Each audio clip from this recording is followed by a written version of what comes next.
Akala ko hindi totoo pero sobrang nakakaiyak tong bagong movie na to. Sobrang sakit kaya nung buhay pa yung taong mahal mo pero unti-unti na rin nawawala sa'yo. Tungkol ito kay Sandra na isang magaling na fashion designer na nagkagusto nga siya kay Dindo at nagmamahalan nga lang sila. Fortunately, na-diagnose with Alzheimer's itong si Sandra kaya naman yung masayang buhay na pinapangarap nila ay mahihirapan na nga silang maabot. Title ng movie, A Special Memory, and ginawa ko talaga yung lahat para hindi maiyak sa sinehan habang pinapanood to eh. Alam niyo ba habang pinapanood ko to, hindi ko talaga maiwasang mapansin na ayan yung bahay sa House of Us ah. Mag-isa lang ako nung pinanood ko to and wala nga akong dalang tissue and sipunin pa ako, kaya pinigilan ko talaga yung sarili kong umiyak. Lalo na nga nung naalala siya ulit ni Sandra ng ilang saglit nga doon sa may dulo. Alam niyo kasi kung ano yung nakakaiyak dito? Yung pakiramdam na nakikita mo nga nagde-deteriorate nga sa harapan mo, yung taong mahal mo, tapos wala kang magawa. Kahit gaano kadami yung pera mo, kahit gaano yung effort mo para nga matry na mailigtas yung taong mahal mo, para nga gumaling, wala. Kasi nga, wala pang gamot sa ganitong sakit eh. Pinaka-heartbreaking na sin dito para sa akin, yung nag-uusap sina Sandra and Dindo, tapos yung nababanggit nga ni Sandra na pangalan, ay yung pangalan nga nung ex niya. Sobrang ganda ng performance si Carlo Aquino dito kasi ramdam na ramdam mo doon sa performance niya yung sakit eh. Alam mo yun yung sa facial expressions niya, na ayaw niya man yung sinasabi nga ni Sandra, wala siyang magagawa kundi umintindi kasi alam niyang hindi naman yun yung gustong sabihin talaga ni Sandra eh.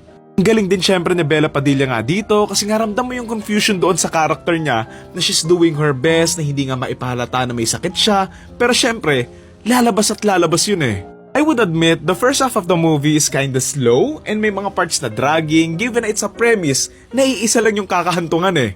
Alam naman nating walang gamot sa Alzheimer's and sa dulo, inevitable na makakalimutan din talaga ni Sandra si Dindo eh. Pero I didn't like the cliche parts doon sa story, like yung conflict nga doon sa magulang nga noong una pero saglit lang din naman, yung part na hindi nga niya sinabi agad kasi natatakot siyang baka masaktan nga itong si Dindo, yung mga ganun ba? O cliche din yung hindi nga sila nagkita ulit after ngang lumayo nga ni Sandra tapos hindi na nga siya makilala ni Sandra, na yeah, it's cliche pero it worked pa rin for me kasi nga ang galing ng acting nila parehas eh.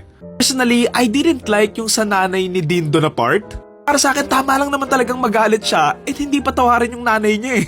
Nga hindi naging effective sa akin yung sumulat sa kanya yung nanay niya bago na tegi ko no. Kasi yung kasamaang nagawa ng nanay niya, sobrang naa-outweigh nun kung ano man yung pagdudusa ba niya. Alam mo yun? Sabi naman din kasi yung ginawa sa kanya ng nanay niya, literal na inabandon na siya, inhinayaan eh. For me, sobrang awkward na pinipilit ng story na magkapatawaran sila kasi okay lang naman yun eh. Siguro kung simpleng pagkakamali, pwede pa eh. Pero yung patong-patong na literal na inabandona na siya. Tipin mo, literal na iniwan siyang mag-isa sa bahay nila nang walang kasama. Tapos, alam mo, paano kung hindi dumating yung lolo niya? Eh di nategi siya sa gutom. O di ba ang sama nun? For me talaga, good ending na nategi yung nanay niya eh. Kung may scene pa na nagkapatawaran sila, despite nung lahat ngang ginawa ngang kasamaan nga nung nanay niya sa kanya, it would destroy the whole movie. Kaya gets ko naman yung sinabi nga ni Sandra na it's about Dindo, na para nga sa sarili naman niya yung pagpapatawad, para nga mawala yung galit sa loob niya, and that's valid, and totoo naman din. Pero for me, it's a part of the film na very raw, and dinagdag nga lang siya for an added emotional weight na for me, hindi na kailangan. Okay naman na nga yung story, okay na nga rin naman yung ending, na at least, naging creative naman din sila about it na basically, tinanggap na nga lang nga ni Dindo na hindi na nga siya maaalala ni Sandra ulit, pero hindi pa nga rin niya iiwan si Sandra and sasamahan pa rin niya hanggang sa dulo pa rin. Surprise lang talaga ako doon sa twist na buntis si Sandra. Nakakatuwa na medyo nakakatakot given nga yung situation nila na I'm kinda curious kung anong mangyayari moving forward.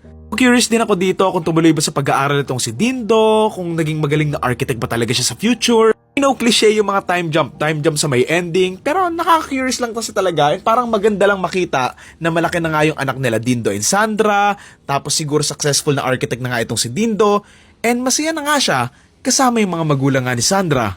Sobrang na-appreciate ko tong film na to and paniguradong maiiyak kayo, lalo na kung aware nga kayo sa ganitong sakit. Yes, kudos din pala sa pumili ng kanta or sa scoring nga nila sa movie na to kasi ayun yung mas nagpapalungkot sa movie eh. Tuwing naririnig ko yung boses ni Martin dito, doon ako naiiyak eh. Gaya ng title ng movie, A Special Memory, and ang total rating ko for this film ay 7 or 7.5 out of 10.